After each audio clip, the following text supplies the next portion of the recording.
Good morning. For those of you who, as Kevin mentioned, we're in a series right now. So for those of you who haven't been around, we are discussing what is called the wisdom literature in the Bible. And the wisdom literature is essentially a set of books that discusses the question, how do we live well? So it's a very simple question, but each book has a different perspective. And today we're going to look at the Book of Ecclesiastes. And I have to be honest with you, I think that Kevin chose this entire series only to get me to preach. It was part of an evil master plan. Because I've always told him that I had absolutely no interest in preaching whatsoever, but he knows that I love the Book of Ecclesiastes. It is my favorite book in the Bible. And it's my favorite book for a few reasons. One is that it's very dark. It deals with a lot of really heavy themes in life, which is something that I love, I guess. And it's also just beautifully written. There's a lot of amazing language in the Book of Ecclesiastes.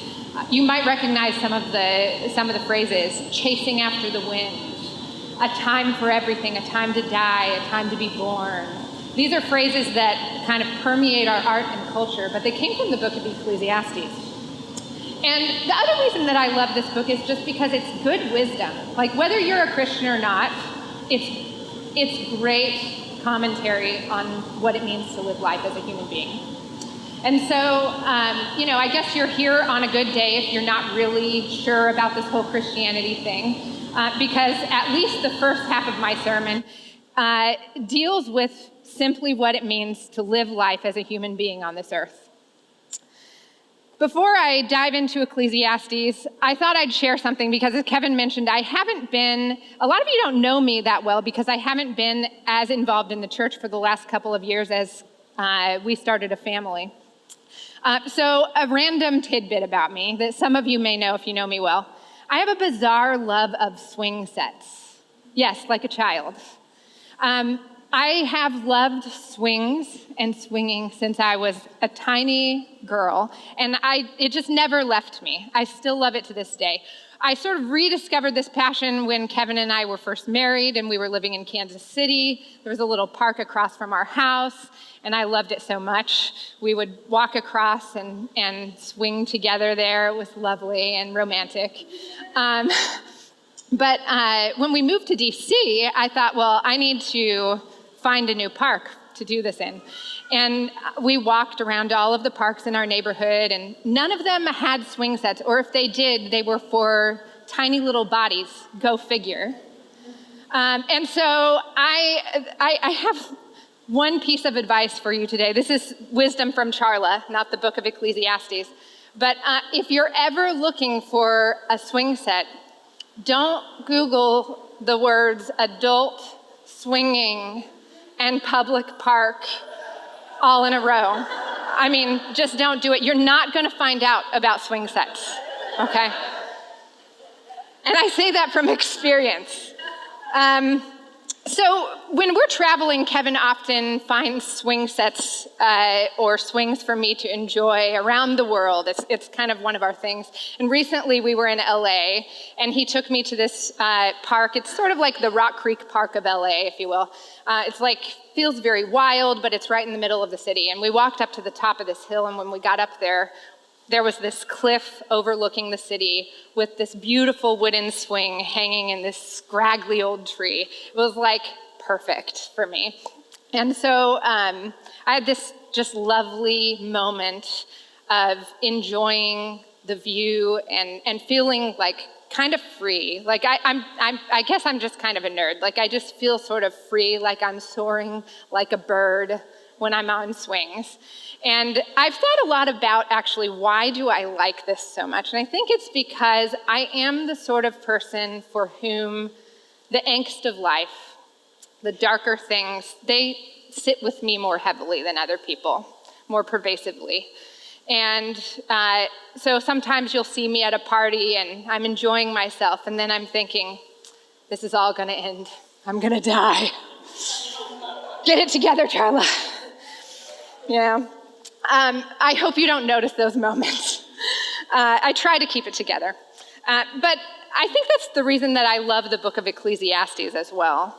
And I know I'm not the only person who experiences these moments. You might not experience them as heavily or as often as I do, but all of us have these moments in life where we experience the angst, the meaninglessness, the heaviness of life.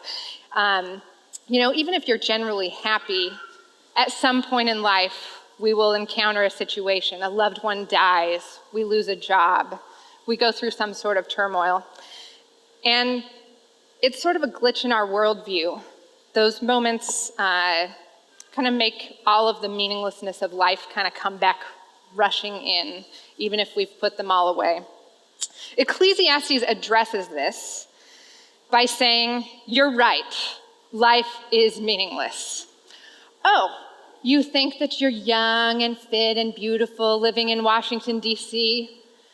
Well, your beauty is fading, your health is diminishing, and you will die. You just got that new job that you've been working for years. You might not even have the chance to enjoy it. What if you get cancer tomorrow? Seriously, what if you get cancer tomorrow? It's one of those things that we all put away from us, but it haunts us. Let's go ahead and look at the scripture passage for today. You'll see what I mean. Ecclesiastes chapter 1, verse 9. I became greater, far greater than anyone in Jerusalem before me. I denied myself nothing in my eyes. I refused my heart no pleasure. My heart took delight in all my labor, and this was the reward for all my toil. Yet when I surveyed all that my hands had done and what I had toiled to achieve, everything was meaningless, a chasing after the wind. Nothing was gained under the sun. Then I turned my thoughts to consider wisdom, and also madness and folly. What more can the king's successor do than what has already been done? I saw that wisdom is better than folly, just as light is better than darkness. The wise have eyes in their heads, while fools walk in darkness. But I came to realize that the same fate overtakes them both. Then I said to myself, the fate of the fool will overtake me also. What then do I gain by being wise? I said to myself, this too is meaningless. Like the fool, the wise too must die. So I hated life, because the work that is done under the sun was grievous to me. All of it is meaningless, a chasing after the wind. Is anybody depressed yet? I only agreed to do this so that I could just throw a wet blanket all over your weekend. What makes Ecclesiastes such powerful literature, and the reason that I think it's so important, is that it does not ignore the harsh realities of life. Psalms 90:12 says, teach us to number our days that we may gain a heart of wisdom. This is the purpose of Ecclesiastes. And I believe that if we will take this journey with the author, that while we will experience that angst, we will eventually come to a place of hope and find the meaning in life. So let's dive into Ecclesiastes a little bit. As I mentioned, Ecclesiastes is a part of the wisdom literature in the Bible. And we've been going through these books slowly over the past few weeks. We started out with Proverbs, which is a very kind of black and white way of viewing the world, a very black and white perspective on wisdom. It deals in probabilities. So you say the righteous will live a long life, they will flourish, the wicked will suffer. The next week we talked about Job, and Job questions that premise. He says, yeah, maybe it's more likely that if you're a good person, good things will happen to you, but I've seen different. I've seen the righteous suffer. I've seen the wicked flourish. And I've suffered a lot in my own life. The thing is that we learn from Job that there's a lot more going on in the world, that it's more complex than we know. And we just have to trust God in the midst of it. Ecclesiastes is different. And this is why I love it. It's sort of like a nihilist got a hold of the book of the Bible and just went nuts all over the thing. It has two characters, an author and a teacher. The author is only with us for the beginning and the end, just a few verses at the beginning of the book and a few verses concluding the book. And his job really was to compile the work of the teacher. So most of what we hear is from the teacher. And let's actually talk about sort of what the gist of his teaching is. I think Ecclesiastes 1:2 sums it up. Meaningless, meaningless, meaningless, says the teacher. Utterly meaningless. Everything is meaningless. Lesson 1. Life is meaningless. You cannot find ultimate meaning in any of the major pursuits in life. You can try, but it's an exercise in futility. So pleasure and money and wisdom and sex and even religion and family. If you try to find your meaning in life in these things, it just won't work. So you travel, you have sex, you eat great food, you drink great wine, and then you come home to your crappy little apartment in Washington, D.C. I've seen some of your Instagram feeds, I know. Now, why does he come to this conclusion? Well, he's really examining all of life against three concepts, and those things are time, chance, and death. Such light topics. He says, the race is not to the swift, or the battle to the strong, nor does food come to the wise, or wealth to the brilliant, or favor to the learned. But time and chance happen to them all. Moreover, no one knows when their hour will come. As fish are caught in a cruel net, or birds are taken in a snare, so people are trapped by evil times that fall unexpectedly upon them. This is his argument. When considered in the light of all of the harsh realities of life, time, chance, and death, everything is meaningless. So how does he go about arguing this? Well, there are three words that we need, or three concepts we need to understand to really get his argument. And the first of those is hevel. And this is a Hebrew word. It occurs 38 times, I think, in the book, which it's a short book, only 12 short chapters. It's typically translated meaningless in English, but that doesn't really capture it. Most literally translated, it means something like vapor or smoke. What the teacher is saying is that we pursue something. We think it's there. It seems to have substance, but we can't grasp it.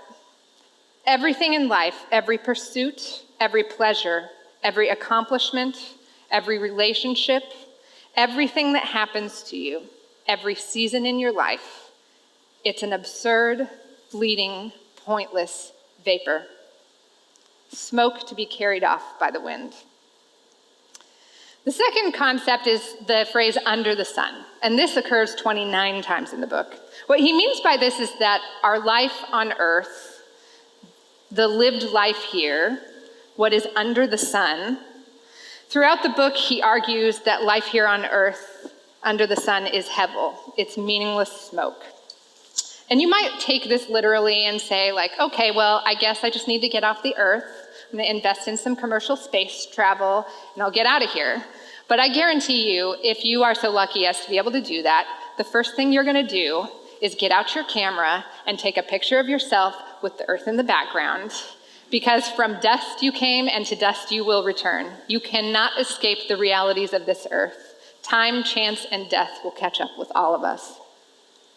The last word is toil. And some translations use the word work, but what he means by this is that we all make attempts throughout our life to find meaning and purpose, and this is our toil. Some of us work in jobs that mean a lot to us, and we hope that they'll help us find that ultimate purpose. Some of us go after relationships, and that's how we find meaning. Some of us toil really hard to be righteous, to do good, to make the world a better place, and we hope that helps us find meaning. Toil is our work here under the sun. So now that we've talked about the key concepts, how does he actually go about proving his argument? Well, he does it by experimentation. He tries pursuing meaning under the sun in many different ways. Look at verse 12 in chapter 1. He says, I applied my mind to study and to explore by wisdom all that is done under the heavens. What a heavy burden God has placed on me. I have seen all the things that are done under the sun, and all of them are meaningless, chasing after the wind. Throughout the course of the book, he's going to experiment with pleasure. He'll try to fill himself with hedonism, money. He'll try to fill his pockets with cash. Power, fill his ego with might. Wisdom, fill his mind with knowledge. Righteousness, he'll fill his spirit with ethics and religion. Even relationships, those things that we all try to tell ourselves are the things that give us ultimate meaning, even if the rest of that fails us. He experiments with those and also finds that with every single one of these things, it breaks down, and eventually the meaning is carried off in the wind. For example, in chapter 2, he says, I wanted to see what is good for people to do under the sun all the day of their lives. I said to myself, come on now, I'll test you with pleasure. But that also proved meaningless. So he says, I'm going to try pleasure, hedonism. And pleasure is fun, and it's great. And you can try pleasure, and you will maybe get distraction. You'll maybe be numbed. You might even get some good endorphins going in your brain.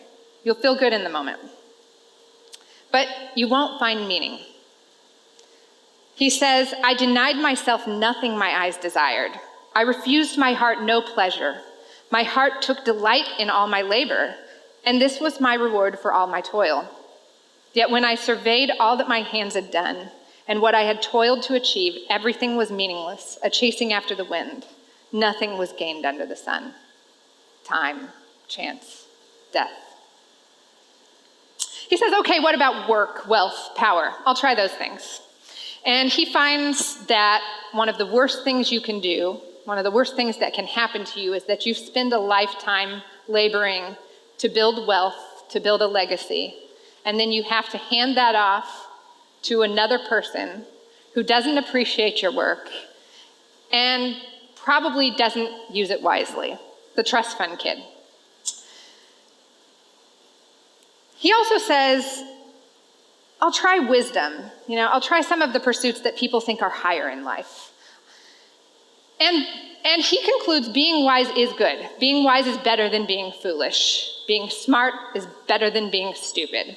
And I don't think anyone would argue with that. But he also says that the more that you know about life, the wiser you are, the more of a bummer it is. So, it's kind of like when you WebMD something. You're like, I did not need to know that. Kevin is a hypochondriac, actually, and so he's always WebMDing everything, and I'm like, please just stop looking at this stuff. It's going to drive you crazy. The more knowledge we gain in life, the more knowledge we have of everything that's wrong and of our own meaninglessness. So then he turns to righteousness, to religion. That must be where the meaning's at. These things are good, so I'll try those. Yet he says, in this meaningless life of mine, I have seen both of these things, the righteous perishing in their righteousness and the wicked living long in their wickedness. He's saying there aren't any guarantees. It's good to be righteous. It's good to do good, yes. But don't think that it is going to bring you some set result. There are no guarantees. And he says, even if all of these things are working out well for you, you're a really wise person, you're really smart, that seems to be working out well for you, you're really good, you work at the food pantry every week. The righteous person suffers and struggles just as much as the wicked person does, sometimes even more. And he says, with relationships, sort of the final thing he experiments with, the thing that we all think will most give us meaning, he says, those feel great in the moment as well. And he says, they're good. You should pursue those. You should love your family. You should love your friends. You should enjoy them. But don't think that they will ultimately fulfill you. Everything under the sun is meaningless. One day you may be happily married. The next day your spouse has left you. One day you may have great friends. The next day they may move away. One day you may have a beautiful baby at home. A few years later they might turn into a mass murderer. But cheer up, they could be one of the lucky ones that doesn't get caught. Okay, that was too morbid. It's a problem for me. There are no guarantees of anything in life. Time, chance, and death will eventually destroy your best efforts to create a meaningful life. The question is only when. So he comes to this conclusion. Chapter 2:17. So I hated life. What do people get for all of the toil and anxious striving with which they labor under the sun? All their days their work is grief and pain, and even at night their minds do not rest. This too is Hevel. After observing all of this, he offers this wisdom to us. A person can do nothing better than to eat, drink, and find satisfaction in their own toil. This too is from the hand of God, for without him who can eat or find enjoyment? He says, whatever way you're toiling, just enjoy the pursuit. Enjoy the hunt, because that's all you have. You're never going to catch anything. And this is wise. It's honest, it's despairing, but it's wise. With this view, actually, chapter 10, verse 19 becomes the mantra of life. A feast is made for laughter, wine makes life merry, and money is the answer for everything. Did anybody hear that and go, life verse? It's a nice one. In the teacher's worldview, nothing is guaranteed. So whatever we get in life that is good or pleasant is a gift. It's simply something to be appreciated. So what are the characteristics of someone who learns to number their days, in the words of the psalmist? Well, I would argue, based on Ecclesiastes, that they include gratefulness, humility, and presentness. I'm not sure if that's a word, I just went with it. Gratefulness, the teacher models for us. He views everything. There are moments in the book where he comes to the point where he says everything is meaningless. And then you can see these glimpses where you see that he views everything as a gift from God. And he's just grateful and satisfied for that which time, chance, and death permit him to have for even a moment. He also approaches the world with really striking humility. I think his remarks about his experiments with righteousness and wisdom are particularly good examples of this, because we all know how good it can make us feel to be good people, at least in our own eyes. So we watch the news, we see all of the horrible things that all of the awful people in the world do, and it's sad, but it also kind of makes us feel a little good about ourselves. And he says, that's silliness, it's meaningless. Because if we acknowledge that life here under the sun is Hevel, if we do not deny the fact that the end of the righteous person and the end of the awful person are the same, that they're both equally subject to time, chance, and death, that the righteous person often benefits less than the awful one, who are we to feel superior? He also encourages us to be present in whatever moment, whatever season we're in, to live it, because it's all we've got in this meaningless world. He says that there's a season for everything, and this is probably the most famous passage from Ecclesiastes. In chapter 3, he says, there's a time for everything, and a season for every activity under the heavens, a time to be born and a time to die, a time to plant and a time to uproot. He goes on listing all of the seasons of life. It's a beautiful poem if you haven't read it. And then he says, God has made everything beautiful in its time. And this is one of the biggest problems I think our generation has, that we haven't learned this lesson. Blaise Pascal said, we're never satisfied with the present. We anticipate the future as too slow in coming, as if we can hasten its course, or we recall the past to stop its too rapid flight. We are so unwise that we wander about in times that are not ours, and do not think of the only time which actually belongs to us. We are so idle that we dream of those times which are no more, and we thoughtlessly overlook the time which exists. So what does this mean? Those of you who are working, maybe you have a great job and you love it. Maybe you hate it and you're bored out of your mind. Appreciate it. Appreciate this season of life. Appreciate that your body and your mind are capable of doing this work, even this boring work. Singles, don't embrace the myth that another person will fulfill you. It's chasing after the wind. And if you spend your single years singly chasing another person, you will waste some of the best years of your life. You're in this season now. Live it. To those of you who have a partner or children, enjoy them. The author says enjoy them, that this is one of the beauties of life. But, and he also says basically, don't trade those relationships for things that will pass away, for the boat that will eventually die, the house that someone else will live in. He says that you'll get to a stage in life where you will trade all of that for something that outlives you. And this is wise. Enjoy the season you're in, but don't forget that the other seasons are coming. Those of you who are beyond that, don't run off to some retirement thing, to the lake only. You are the only ones that have the wisdom of what it means to live a life and know how silly it is to pursue things that you think will give you ultimate meaning. You say, well, I didn't actually do it all right. Okay, be a bad example then. Be something. Live in this season. Inhabit it. Do your life. Now that will preach. It may not be easy for us to live, but it will preach. In fact, it's preaching all over. It's all over the self-help books. It's everywhere. And I think it resonates because it is wise. But this too is hevel. Because the present moment is hevel.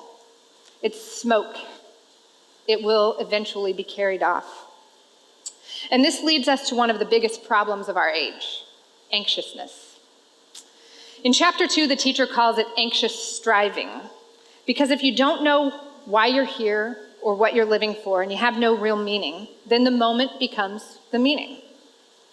The moment you're living for is all you get, and if that is true, then your greatest fear in life is the fear of missing the moment, FOMO.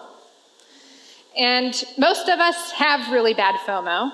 I see it all over social media. It's rooted in this idea that life has no meaning.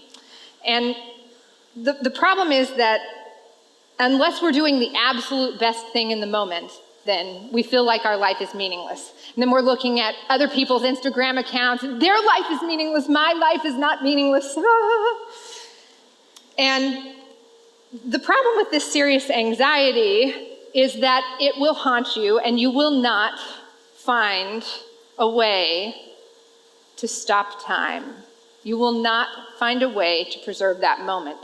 You'll try to take that picture to prove to yourself that you were in the moment. You'll look back at it. I was in the moment. But while you're looking at it, you're not in the current one.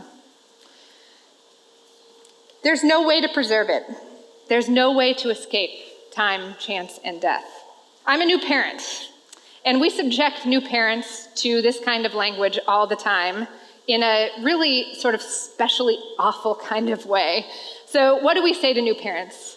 We'll say stuff like, oh, enjoy every moment. They're growing up so fast. They're so fragile. And I took this a little too much to heart as a new parent, which is probably a symptom of my own bizarre neuroses in life. But I remember after Eloise was born, being up at like 3 a.m. I'm exhausted, I've had surgery, and I'm feeding her and rocking her, and I start to fall asleep. I'm like, don't miss the moment, Charla. Don't do it. Look at her precious little face. It's so beautiful. Oh my gosh, did I forget already what her precious little face looked like in that moment? What am I gonna do? She's gonna graduate from college soon. It was ridiculous, but it's true. Blaise Pascal says, the fact is that the present is generally painful to us, so we conceal it from our sight because it troubles us. And if it happens to be delightful to us, we only regret to see it pass away. The truth is that the words of the teacher are wise, and we should heed them.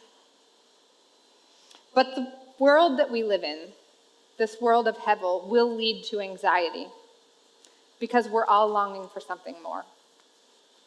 And that's where the author's words come in. He rejoins the conversation at the end of the book, and he says that the teacher's words are like a goad, a sharp, pointy stick, and he's jabbing us with the words. The author thinks it's important that we have our illusion dismantled. But he ends the book by saying there is something beyond the sun. There's more than meets the eye, something which gives meaning and purpose to life. He ends the book by saying in chapter 12, verses 13 and 14, "Now all has been heard. Here's the conclusion of the matter. Fear God and keep his commandments, for this is the duty of all mankind. For God will bring every deed into judgment, including every hidden thing, whether it is good or evil." He's saying, even though my every deed may not have a guaranteed outcome in my lifetime, even though everything here under the sun is Hevel, even though I can't escape time and chance and death, everything I do will ultimately be weighed. God will clear the Hevel. One day the smoke will be lifted and everything will be made right. The wisdom to this book is to adjust your expectations of life here under the sun, and therefore your approach to living. If you take both the teacher and the author seriously, not only will you live gratefully, humbly, and presently, but you will avoid a world of anxiousness. You will be able to enjoy the glimpses of meaning that God gifts us in this world of Hevel without that nagging sensation. You can enjoy your work, your food, your friendships, sex, learning, even doing good, as the small gifts that they are, and without the pressure to make them your everything. So I'll end with the words that the teacher ends with in chapter 12. "Remember your Creator in the days of your youth, before the days of trouble come, and the years approach when you will say, 'I find no pleasure in them.' Before the sun and the light and the moon and the stars grow dark and the clouds return after the rain. Enjoy the gifts that God has allowed you, the time and the season that he has placed you in. Enjoy good meals, good wine with great friends. Watch the children that God has placed around you grow, help mold them. Learn, create, challenge. Work hard while your body and your mind will allow you. But don't forget that time, chance, and death will equal us all. So also make sure that you invest in something that outlasts you. And when the smoke comes rushing in, when it feels as if all is lost and everything you've put your life into is meaningless, trust the God who created you, whose understanding is bigger than yours, who will one day make all things right in this meaningless world. Let's pray. God, teach us to number our days. Teach us to appreciate the small gifts that you've given us. Teach us to invest in life beyond our own. And be with us in the moments when the smoke has surrounded us. Bring all things right in the world. In your name we pray. Amen.